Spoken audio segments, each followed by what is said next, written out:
Apa itu biologi? Biologi berasal dari dua kata, yaitu bios yang berarti makhluk hidup dan logos berarti ilmu pengetahuan. Kita mulai pembahasan pertama dalam bab ini, yaitu biologi sebagai sains. Biologi sebagai sains dapat dibagi menjadi dua, sains sosial dan alam, dengan karakteristik rasional, objektif, empirik, dan akumulatif. Nah, berikut merupakan pengertian dari karakteristik sains, yaitu rasional, objektif, empiris, dan akumulatif. Lanjut dengan pembahasan yang kedua, yaitu kerja ilmiah.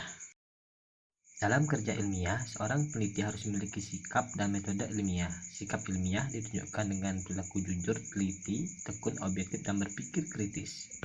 Dan metode ilmiah meliputi perumusan masalah, kerangka teori, perumusan hipotesis, eksperimen, analisis data, kesimpulan, dan publikasi. Oke, pembahasan kita yang ketiga, yaitu cabang ilmu biologi.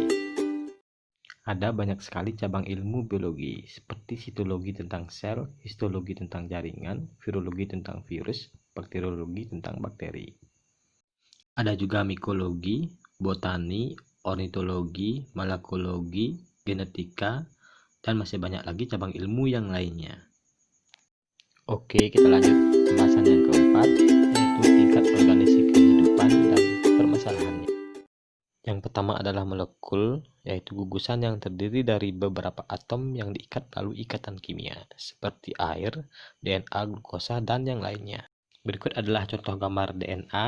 Nah, permasalahan yang bisa ditemui seperti perubahan sifat seseorang akibat mengalami mutasi DNA. Yang kedua adalah sel, yang merupakan unit kehidupan terkecil dari suatu makhluk hidup, seperti pada gambar sel hewan dan sel tumbuhan.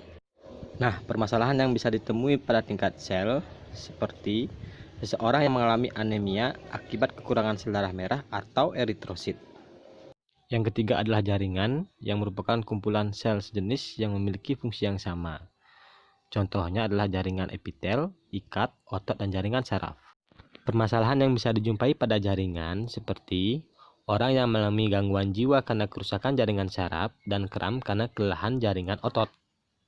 Selanjutnya organ, yang merupakan kumpulan jaringan yang berbeda namun memiliki fungsi atau tujuan yang sama. Permasalahan yang ditemui bisa sakit jantung, gagal ginjal, dan lainnya. Berikutnya adalah sistem organ, yang merupakan kumpulan organ yang berbeda namun memiliki tujuan yang sama.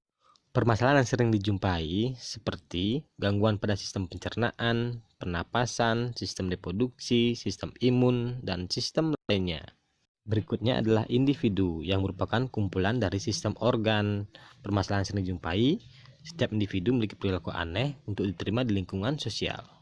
Selanjutnya adalah populasi, yang merupakan kumpulan individu yang sejenis. Permasalahan yang sering dijumpai adalah suatu kompetisi untuk mencari makanan dan pasangan.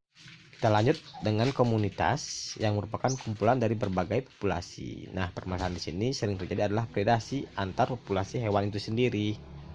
Berikutnya adalah ekosistem, yang merupakan hubungan timbal balik antara makhluk hidup dengan lingkungannya. Permasalahan sering dijumpai adalah limbah pabrik yang dibuang ke sungai atau ke laut. Selanjutnya adalah bioma, yang merupakan kumpulan dari ekosistem yang memiliki karakteristik tertentu seperti bioma tundra, taiga, gurun pasir, dan lain sebagainya. Yang terakhir adalah biosfer, yang merupakan bumi kita sendiri. Nah, permasalahan yang sedang dihadapi oleh bumi kita adalah masalah global warming yang membuat bumi tambah panas. Nah, pembahasan terakhir dalam bab ini adalah manfaat belajar biologi. Seperti tampak pada slide, ada beberapa manfaat belajar biologi. Oke, sekian dulu pembelajaran biologi kali ini tentang ruang lingkup biologi.